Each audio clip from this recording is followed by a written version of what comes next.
Izinkan pada siang ini saya akan memaparkan sih lebih tepatnya sharing ilmu tentang apa yang saya ketahui di PGP ini tentang budaya positif yang mungkin nantinya pengalaman saya ini dan apa yang saya ketahui dapat diterapkan juga oleh teman-teman sekalian. Oke, yang akan saya jabarkan adalah tentang menyebarkan pemahaman dan pengalaman penerapan positif oleh saya Atika Herni Putri, CGP Angkatan 5 Kabupaten Serdang Bedagai. Salah Bedagai. Betul tidak. Oke, sebelumnya saya ucapkan selamat datang kepada guru-guru hebat. Terima kasih sudah meluangkan waktunya pada siang ini untuk menerima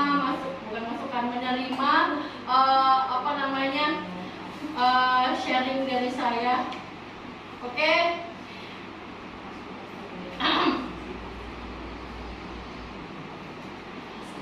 Pertama yang akan saya jelaskan yaitu konsep utama tentang modul budaya positif, yaitu dimana tentang perubahan paradigma belajar, kemudian apa itu disiplin positif, kemudian kebutuhan dasar manusia, motivasi perilaku, posisi kontrol restitusi, keyakinan kelas, dan segitiga restitusi.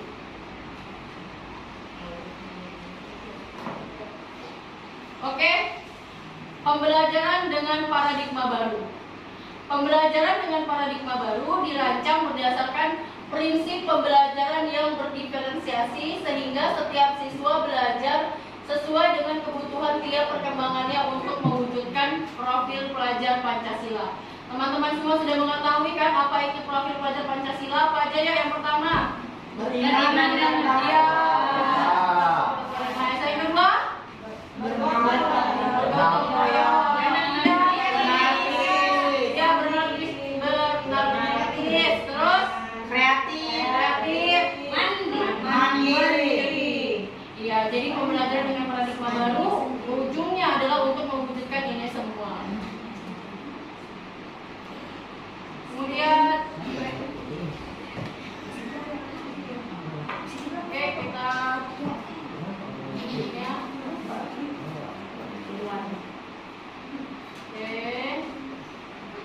Siapa Pak? Oke, kita masuk ke disiplin positif. Apa itu disiplin positif? Dalam budaya kita, coba Bapak Ibu, kalau di benak Bapak Ibu apa sih makna disiplin? Patuh. Patuh. Oke, Bira, yang lain? Tepat waktu. Oke, jadi kita bahas ya. Dalam budaya kita makna kata disiplin dimaknai menjadi sesuatu yang dilakukan oleh seseorang kepada orang lain untuk mendapatkan kepatuhan. Ya benar ya Bira ya.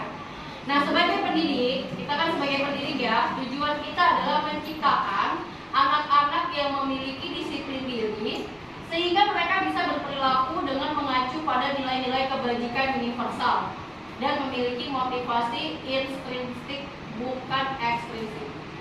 Jadi akan saya jelaskan nanti. Kalau motivasi intrinsik artinya dari dalam. Jadi kesadaran anak itu sendiri bukan karena disuruh gurunya, bukan karena takut dihukum. Jadi yang kita mau sekarang disiplin positif dari dalam diri, bukan karena nanti kamu ibu cewek ya, nanti kamu ibu hukum lari ya, bukan seperti itu. Oke, selanjutnya disiplin positif sendiri merupakan salah satu cara penerapan disiplin yang bertujuan untuk menumbuhkan kesadaran serta memberdayakan anak untuk melakukan sesuatu tanpa ancaman atau hukuman. Nah, di pembelajaran kali ini, paradigma pembelajaran baru, kita tidak lagi menakuti anak-anak Bapak Ibu. Ya, jadi tidak lagi menakut-nakuti anak, tapi kita bagaimana caranya kita menumbuhkan kesadaran diri anak-anak tersebut untuk mematuhi aturannya. Kemudian akan kita pelajari selanjutnya. Oke. Nah, apa sih kebutuhan dasar manusia? Kita harus tahu dulu ya. Kebutuhan dasar manusia yang pertama adalah bertahan hidup.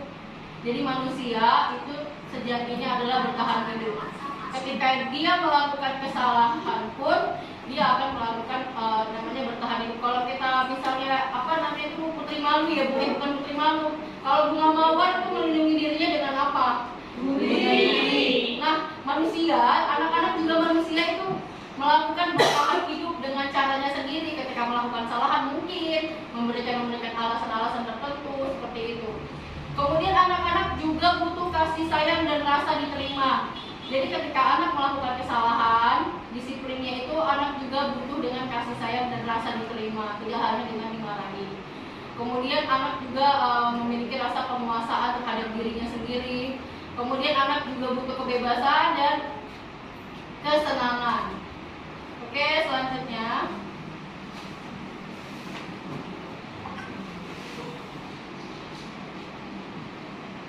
Oke, kita akan bahas motivasi yang kita bahas tadi ya. Motivasi perilaku manusia. Jadi pengertian motivasi itu sendiri adalah dorongan yang timbul pada diri seseorang secara sadar atau tidak sadar untuk melakukan suatu tindakan dengan tujuan tertentu. Jadi Bapak Ibu sendiri punya motivasi kan? Iya, jadi motivasi anak juga ada Bapak Ibu. Itu yang mau kita bangun. Bagaimana anak bisa membangun motivasi diri, bukan motivasi dari orang lain. Jadi juga Bapak Ibu sendiri tanpa kita sadari, kita juga dari bangun pagi punya motivasi sendiri. Motivasi dalam diri sendiri, bukan karena orang lain.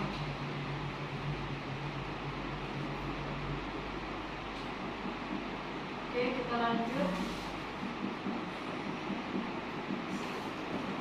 Motivasi yang pertama, menghindari ketidaknyamanan dan hukuman, di mana murid melakukan disiplin diri karena ia takut dihukum. Ini merupakan motivasi ekstrinsi. Ini yang saya katakan tadi. Kenapa anak itu harus mematuhi aturan? Mereka kadang-kadang tidak patuh. Mereka patuh hanya karena takut dimarahi, ya kan Bapak Ibu? Iya, bukan karena tahu dia salah kan? Bukan, tapi karena takut dulu nanti ngomel, misalnya Bu. Takut Pak Alvin nanti marah, takut Bu Atika nanti repet-repet gitu ya. Jadi menghindari, motivasi yang mau kita bangun adalah motivasi yang menghindari ketidaknyamanan dan hukuman. Kemudian mendapatkan imbalan atau penghargaan dari orang lain. Jadi nggak boleh nanti kalau kamu ngerjain ini nanti ibu kasih ini, atau orang tuanya juga nggak boleh sebenarnya. Jadi harus dari motivasi dari beliau. Dia harus tahu bahwasannya apa yang akan dia lakukan bermanfaat untuk dirinya dulu. Bukan karena bakal diupahin atau bukan karena takut dihukum.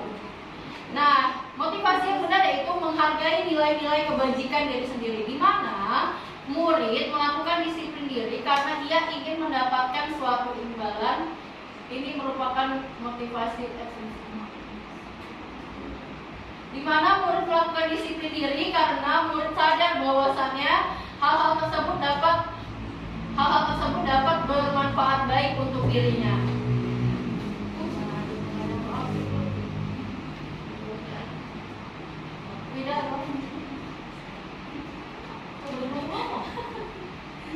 Oke, Bapak Ibu tegang sekali sepertinya. Kita relax saja ya. Iya ya, sorry ya. Kemudian ada konsep disiplin dengan identitas gagal. Gimana nih? Konsep disiplinnya kita masih pakai hukuman. Hukuman itu bagi murid yang pertama menyakitkan, ya kan? Kadang-kadang guru juga, walaupun dia nggak main tangan, kadang main fisik. Misalnya suruh lari ke lapangan, atau suruh nulis sampai bukunya habis. Kemudian tidak nyaman, akhirnya menimbulkan ketidaknyamanan sendiri bagi siswa untuk belajar di sekolah. Kemudian hukuman itu sifatnya memaksa nggak Bapak Ibu? Memaksa kan, mau tidak mau. Kemudian menyembunyikan kesalahan. Nah, gara-gara takut dihukum, anak jadinya belajar berbohong. Iya. Kemudian anak menjadi rendah diri. Rendah diri beda dengan rendah hati ya Bapak Ibu ya. Rendah diri itu dia merasa dirinya itu direndahkan. Gak salah sih, bener. Rendah diri itu iya maksudnya gitu lah ya. Kesamaannya. Iya. Seru ya menurut saya ini ya. Penghargaan. Nah ini kita selalu pakai reward nih. Ternyata reward itu tidak boleh Bapak Ibu. Kenapa? Tidak efektif. Itu tadi masuk ke motivasi mendapat imbalan, ya kan? Kemudian merusak hubungan sifat diri. Hubungan dengan teman juga rusak, hubungan guru dengan murid yang lain juga rusak. Kenapa? Yang diagung-agungkan hanya yang pintar. Sementara kalau kita pelajarin itu murid bawa kodrat alamnya masing-masing kan Bapak Bapak Ibu, ada yang IQ-nya tidak terlalu, tapi yang dipuji-puji guru yang pintar aja. Nah ini dia yang termasuk merusak hubungan sifat diri. Kemudian mematikan kreativitas. Selanjutnya menghukum dengan sistem ranking. Jadi kemarin juga Bu Ida ngasih masukan yang Bu Ida nggak boleh lagi pakai sistem ranking ternyata Bapak Ibu. Karena itu tadi dia merusak hubungan sikap diri, mematikan kreativitas anak-anak yang mungkin punya bakat karena ranking, yang mungkin ilmu pengetahuan tidak tinggi, akhirnya dia merasa rendah diri, tidak mau memunculkan apa yang ada dalam dirinya lagi. Oke, kemudian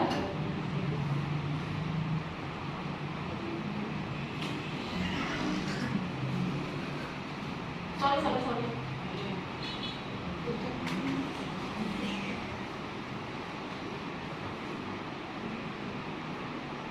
Ya. Konsep disiplin dengan identitas sukses. Nah ini oleh konsekuensi, apa itu akibatnya pada murid? Penguatannya jangka pendek. Konsekuensi ini misalnya seperti ini. Si Ani menjatuhkan air minumnya si Budi. Lalu kita langsung ngomong, kasih respon, Ani pel itu. Nah itu dia konsekuensi. Jadi kita menanamkan konsekuensi sama anak ketika kita melakukan kesalahan. Kemudian anak langsung tahu apa yang akan diterimanya setelah itu pakai konsekuensi. Kemudian konsekuensi ini dia perlu monitoring berkelanjutan. Kemudian adanya stimulus dan respon. Nah, konsekuensi ini kelemahannya dia masih pakai stimulus Bapak Ibu, masih pakai ekstrinsik, ya kan? Dia belum benar-benar dalam dirinya.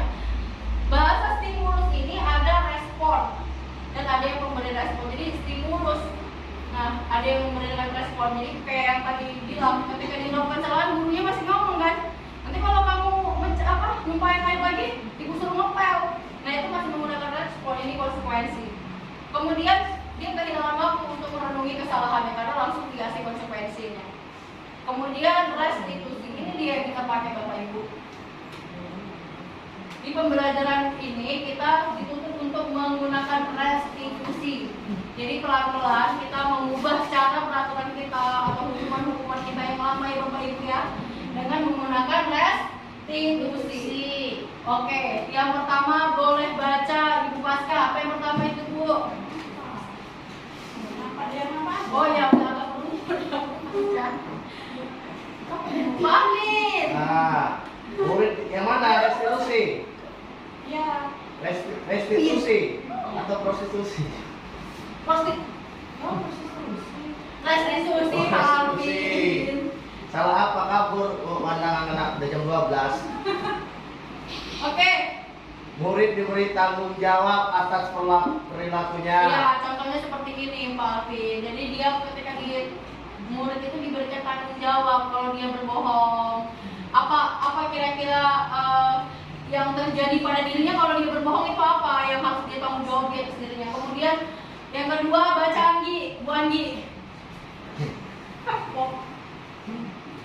Fokus pada pemecahan jangka panjang.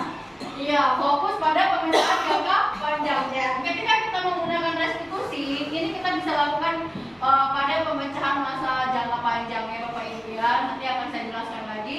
Yang ketiga murid, bolehlah baca Mira. Murid menghormati dirinya dan orang lain. Oke, yang keempat boleh baca Bunur. Yang ribut-ribut tuh baca. Yang betul bacanya. Murid memiliki kesadaran diri. Teori apa Bu? Kontrol. Iya, teori kontrol ya. Murid memiliki kesadaran diri. Yang terakhir Ibu Ida, silakan baca Bu Ida. Bu Ida nggak diperbaiki memperbaiki kesalahan. Murid juga banyak memperbaiki kesalahan. Iya, dengan restitusi ini murid menjadi persemangat memperbaiki kesalahan. Karena apa? Kita menggunakan ini. Apa Bapak Ibu ini? Cinta.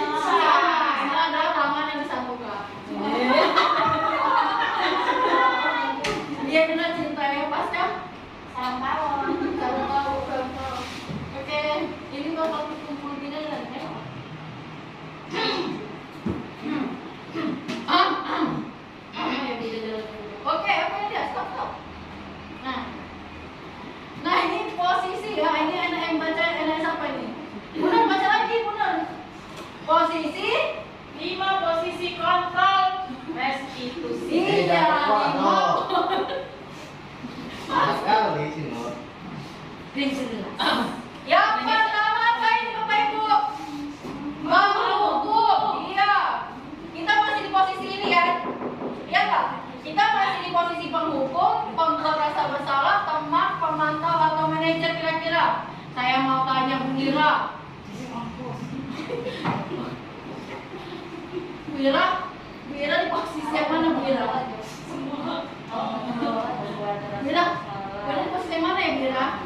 Bu Ira sekarang kalau mau pengumur itu yang penghukum atau pembuat rasa bersalah atau gimana?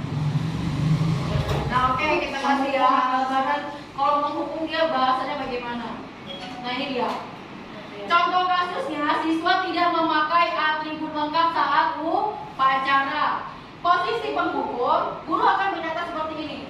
Patuhi aturan sekolah, lalu berdiri di depan kelas. Jadi kalau dia nggak pakai atribut, nanti sampai kelas disuruh berdiri gitu. Nah kalau pembuat rasa bersalah, harus berapa kali ibu kasih tahu kamu ya? Ini aja kesalahanmu ini. Nah itu pembuat rasa bersalah. Itu dia bilang, ibu kecewa sama kamu. Nah, Kasih tahu aja gitu ya kan. Kasih kau aja yang salah, kau aja yang bandel. Nah itu Bu Ira di situ ya? Iya. Oke, yang teman. Ayolah, nah tertib lah. Nah ini kayaknya Bu Siti. Sama si Siti. Bu Siti padahal dapat kelas yang luar biasa ya Bu Siti ya. Anak luar biasa ya Bu Siti. Lumayan, alhamdulillah. Diam nak, ayo nak. Bisa ya diam ya. Iya, jadi Bu Siti masih di teman. Ada kayak ini pemantau terus saya. Pasca biasanya pemantau ya. Kamu kalau salah apa konsekuensinya? Ini pertanyaan yang pada umumnya tanya nih. Pemantau ya kan, Pasca? Kalau pemantau ini gini dia nanya muridnya, kamu salah kan? Kamu tahu kamu salah kan? Kamu tahu kan kalau kamu salah kamu harus apa? Nah itu konsekuensi itu. Itu pemantau. Nah kalau manajer, jadi perkebunan enggak. Maksudnya kalau manajer itu kita bisa sebagai manajer ya Bu, untuk atas kesalahan anak-anak murid kita sebagai manajer. Nah manajer itu ngomongnya bagaimana? Baca ya Bu Siti ya, bisa ya?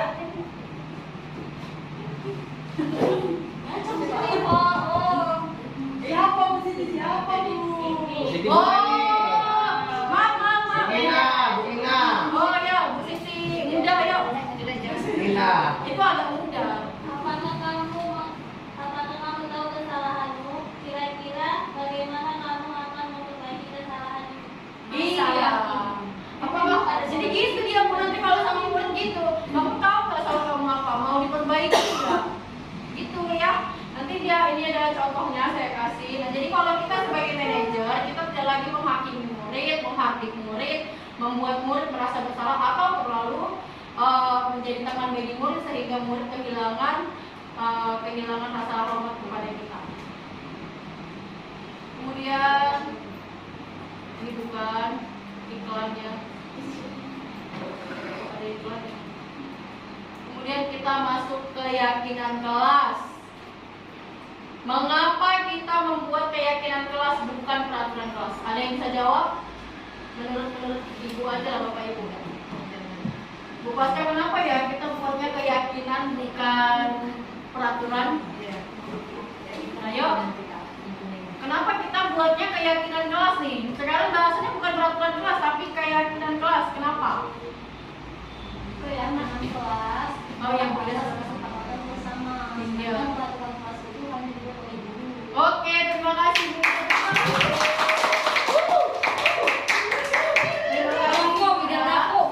Iya, jadi benar ya. Kalau keyakinan kelas itu kita nanti itu prosesnya adalah, bisa dijelaskan prosesnya yang pertama kita mengumpulkan semua aspirasi murid. Jadi kira-kira anak-anak kira-kira apa peraturan yang mau kita sepakati bersama? Oke, nanti kita lanjutkan. Tadi ada slide-nya.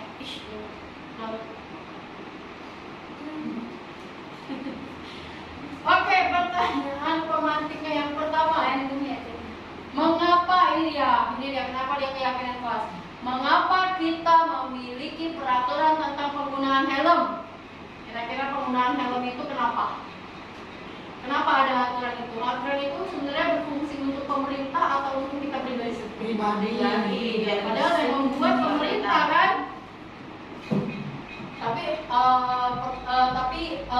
manfaatnya untuk kita pribadi itu tadi, keyakinan diri bahwasanya peraturan itu bermanfaat untuk kita. Jadi itu yang mau kita bangun ke murid. Jadi murid itu harus tahu setiap peraturan yang dibuat, keyakinan yang dibuat itu manfaatnya untuk dirinya sendiri dulu, karena kita akan membangun motivasi intrinsik. Yang kedua, mengapa kita memiliki peraturan tentang pemakaian masker dan cuci tangan? Itu sama kayak helm tadi, Bapak Ibu ya. Ya kalau kena COVID kan kita yang kena, bukan pemerintah, seperti itu ya. Oke.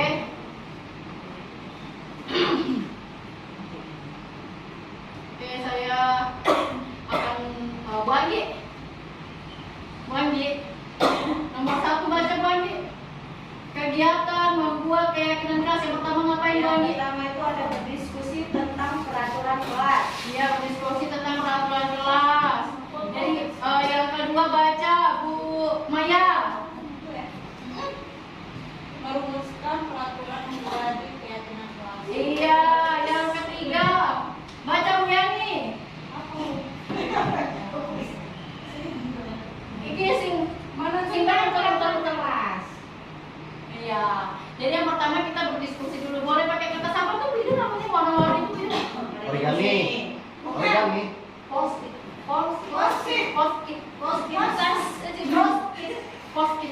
Kita saja beda post-it. Oke. Jadi kalau pakai post-it itu nanti kan anak-anak dibagi menuliskan apa kira-kira adalah peraturan yang mau dibuat untuk kenyamanan bersama ya. Jadi seperti yang saya pelajari juga ini guru-guru Bu. Jadi peraturan itu dibuat bersama, bukan kita yang buat. Gak boleh ini, gak boleh itu gitu. Dan peraturan itu kita juga harus ada dalamnya. Ya Bapak Ibu ya, misalnya jangan terlambat. Jangan pula gurunya terlambat kan? Oh, berarti itu. Gurunya pula terlambat. Kemudian jangan ribut, gurunya pula ribut. Jangan duduk-duduk di depan, gurunya pula duduk-duduk di depan kan? Seperti itu. Jadi peraturan itu dibuat, kita juga harus ikut di dalamnya. Jadi membuat keyakinan. Kemudian dirumuskan, yang udah anak-anak kumpulkan aspirasinya, kita rumuskan apa-apa saja yang mau kita ambil, lihat kira-kira kenyamanannya untuk bersama. Kemudian ujungnya kita akan menentukan keyakinan kelasnya dengan bentuk peraturan. Oke?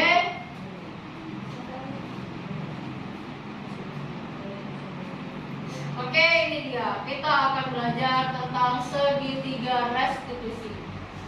Saya akan menampilkan apa itu segitiga restitusi dan contohnya yang saya ambil dari YouTube ya Bapak Ibu ya. Sebelum video saya contohnya belum rusak, jadi saya ambil aja dari YouTube ini dia penjelasannya apa itu segitiga restitusi.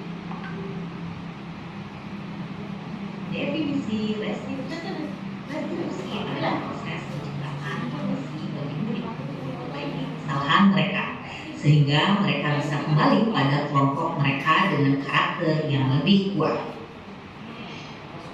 Dan berikut ini adalah tahapan segitiga restitusi. Pada sisi pertama yaitu menstabilkan identitas. Sisi yang kedua yaitu validasi tindakan yang salah. Dan sisi yang ketiga yaitu menanyakan keyakinan. Skenario kasus. Anggi Setiobudi adalah murid kelas 11 PS2 yang melanggar peraturan di sekolah.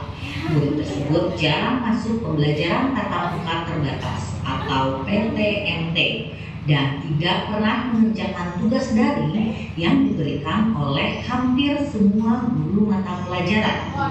Saya sebagai wali kelas melakukan restitusi dengan murid tersebut. Sekarang mari kita simak video ketika saya melaksanakan praktik segitiga restitusi terhadap satu murid di sekolah berdasarkan skenario kasus ini. Pemeriksa daftar hadir kalian terlebih dulu. Aan Masita. Hadir. Ahmad Faizin Riawan. Anna Rifa. Anggi. Oh ya, Anggi. Saya di jalan masuk ya. Namanya Anggi.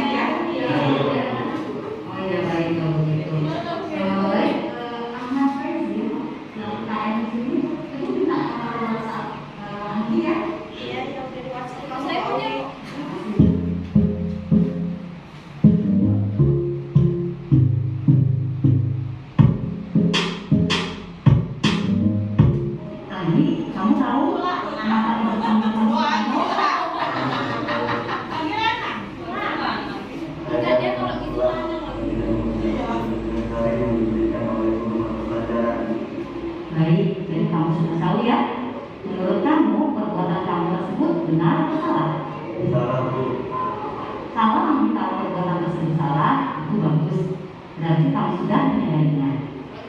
Ya Bu, saya menyadarinya dan mengaku perbuatan tersebut salah. Berbuat salah itu memang manusiawi, dan kamu bukan satu-satunya murid yang berbuat demikian. Ya Bu, Andi pasti punya alasan kenapa Andi berbuat seperti itu, ya kan? ya Bu, saya paham dengan tugas lain yang diberikan oleh mata pelajaran dan saya malu jika masuk kelas saya minta tugas oleh guru tersebut. Bahkan pada memarahi karena dosen tidak dikerjakan. Baik, sekarang kita paham. Andi, waktu awal semester kita sedang membuat nilai keyakinan kelas dan sudah disepakati bersama, ya kan? Ya sudah Bu. Nah, coba sekarang nilai keyakinan atau kesepakatan apa saja yang kamu ingat. Satu, saling peduli dan menghargai satu sama lain. Dua, membuat kelas aman dan nyaman. Tiga, disiplin dan bertanggung jawab. Empat, selalu semangat dan belajar. Wah, bagus sekali. Kamu masih ingat dengan nilai keyakinan kelas yang sudah kita sepakati bersama. Ya Bu.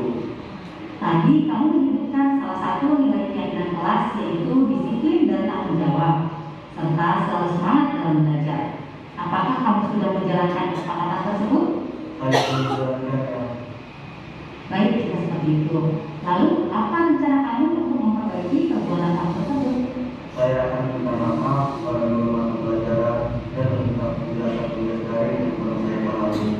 Kemudian saya akan segera memberikan tugas yang lebih saya. Luar biasa jika kamu berpikir demikian. Oh ya, sekarang bagaimana perasaan kamu setelah melakukan restitusi ini? Perasaan saya lega dan saya merasa bertanggung jawab dengan apa yang telah saya lakukan dulu. Bagus sekali, Andi. Ya Bu, terima kasih banyak. Saya mohon maaf dan mohon izin sekarang saya akan langsung menemui dulu atau pelajaran dulu. Sama-sama, Andi. Silahkan, semoga semuanya berjalan dengan baik dan lancar ya. Amin. Saya lagi terima kasih Bu. Sama-sama, Andi.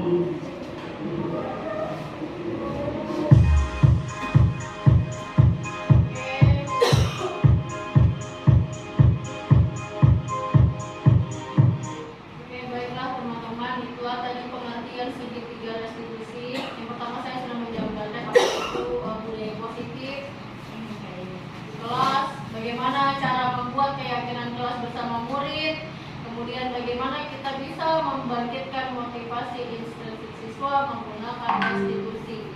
Contohnya juga sudah saya berikan. Selanjutnya saya akan membuka sesi tanya jawab kepada Bapak Ibu. Silakan.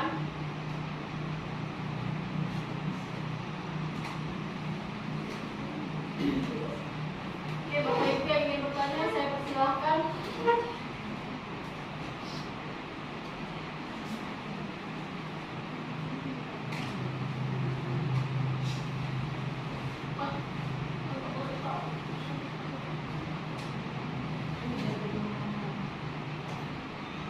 Banyak yang dipotong videonya dia.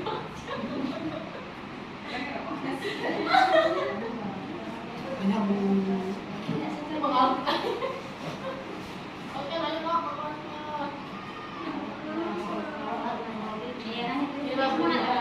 Oke, coba Oke, Bina silakan. Itu kan tadi untuk segitiga restitusinya kan ada tentang menstabilkan identitas, validasi tindakan yang salah dan keyakinan dan menanyakan keyakinan. Apabila di dalam suatu kelas itu terlalu banyak masalah, apakah memang harus satu persatu murid itu direstitusi? Terima kasih Bida atas pertanyaannya yang bagus sekali ya Bida ya. Apalagi kita mungkin beberapa dari kita hampir satu kelas bermasalah nih Bida, hampir satu kelas bermasalah. Jadi kalau menurut saya perlu dilakukan seperti itu, tapi kita cari permasalahan yang sangat mengganggu. Gitu. Kalau permasalahan kecil kan misalnya yang tidak merugikan nih Bida, tidak merugikan orang lain, tidak merugikan, tapi masalahnya di diri dia sendiri gitu. Misalnya baru sehari aja dia ngerjain PR itu nggak perlu. Ini masalah yang kita validasi, ini kan masalah yang sudah berangsur-angsur, kemudian sudah akut ya Bida ya. Rasanya kita sudah memberikan masukan tidak digubris. Mungkin kita baru melakukan ini. Ya mungkin selama ini yang kita kasih tahu ke anak itu mungkin salah Bida. mungkin kita masih menjadi penghukum, pemberi rasa bersalah, kemudian teman, pemantau. Nah, kita belum menjadi manajer nih. Kira-kira kita pilih murid yang paling penting untuk di manajer nih, yang kesalahannya banyak merugikan kestabilan sekolah mungkin. Misalnya dia nggak mengumpul PR, nilainya juga mengganggu, nggak datang ke sekolah, itu juga mengganggu. Tapi kalau kesalahan-kesalahan kecil bisa kita kasih nasihat kecil saja. Terima kasih. Sudah bagaimana dengan jawaban saya? Bagus. Oke, terima kasih. Teman-teman yang lain silakan memberikan tanggapan, boleh. Oke, silakan puaskan. Apakah jika dilakukan restitusi tadi ya? Iya. 100% juga anak itu sudah berubah. Dari pengalaman saya ya, karena saat ini juga pembelajaran paradigma baru juga bagi kita semua. Saya telah menerapkan beberapa siswa dan itu berhasil. Kalau tidak berhasil, Iya, tidak ada berhasil. kemungkinan tidak berhasil. Mungkin itu tadilah kodrat alam siswa ya Bu. Karena kenakalan siswa ini dia ada pengaruh juga dari lingkungan rumah. Jadi nggak bisa kita sekali restitusi langsung 100% ada itu bersih, tidak bisa. Tapi itulah tugas kita untuk terus memanajerinya. Karena restitusi ini sudah saya jelaskan dia jangka panjang motivasinya. Jadi kita ketika setelah kita kasih restitusi kita amati lagi di kelas, berubah nggak gitu. Kalau tidak berubah kita yakinkan lagi, kamu masih ingat keyakinan kelasnya nak, kenapa masih begini, bisa kita lakukan restitusi yang berulang seperti itu. Bagaimana Bu Pasca? Oke, yang lain satu lagi saya berikan kesempatan untuk penanya. Oke Bu Suryani, apa Bu Suryani pertanyaannya silahkan.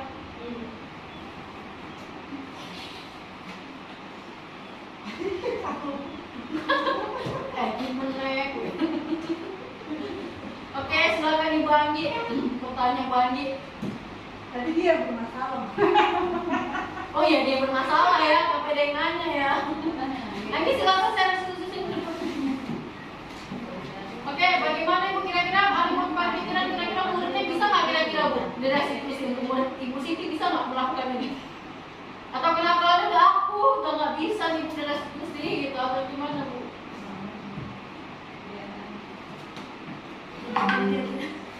Begitulah juga. Hampir kayak gitu.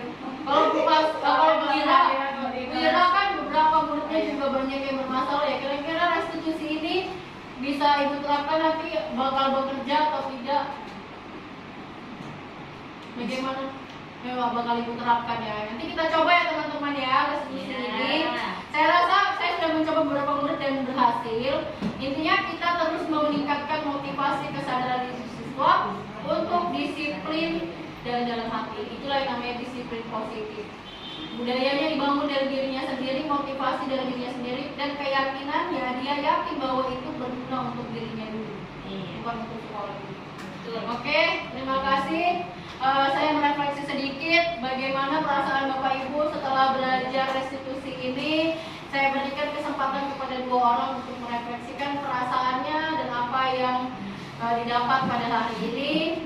Silakan Ibu Anggi, bagaimana perasaannya Bu Anggi pada hari ini? Dendam jangan.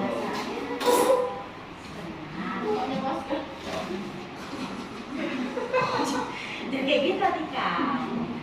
Iya, perasaannya bahagia ya ini ya.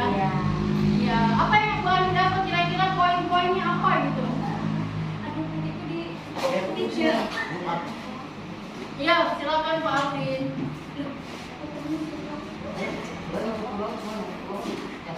Ini Bu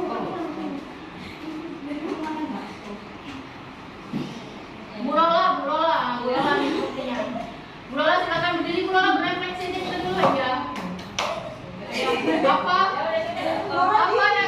Apa yang Bu Lola rasakan setelah menerima materi restitusi ini? Terus. Iya, Bu Lola silakan apa yang Ibu Lola rasakan setelah mempelajari ini?